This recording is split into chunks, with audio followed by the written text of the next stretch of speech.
குரூரரூபன் வீட்டில் ரங்கனா நடிச்சுக்கிட்டு இருந்ததுனால பெருசாக யாருக்கும் சந்தேகம் வரல. ஆனால் இன்னைக்கு அந்த ரங்கனை காணோம்.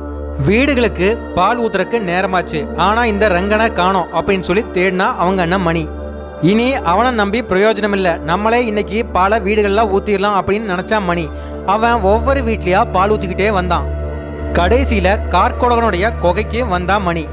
அங்க கார்கோடகன் கத்திக்கிட்டு இருக்கிறத பார்த்து பயந்து போன மணி குகையோடைய இன்னொரு ஓரத்துல ஒதுங்கினான். அங்க பார்த்தப்போ ஒரு எலும்பு கூடு கிடந்தது.